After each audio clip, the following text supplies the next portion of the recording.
தந்தை, மகன், தூய ஆவியாரின் பெயராலே ஆமேன். தவக்காலத்தின் 14ஆம் நாளாகிய இன்று மறைநூல் அறிஞரும் பரிசேயரும் மோசேயின் அதிகாரத்தை எவ்வாறு கொண்டிருந்தனர் என்பதை பற்றி சிந்திக்க நாம் அழைக்கப்படுகிறோம்.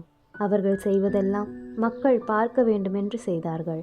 விருந்துகளில் முதன்மையான இடங்களையும் மக்கள் அவர்களை ரபி என அழைப்பதையும் அவர்கள் விரும்பினார்கள்.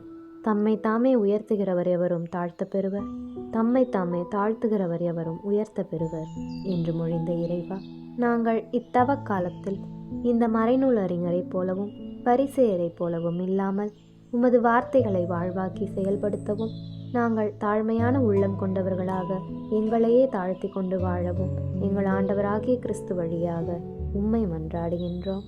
ஆமேன்.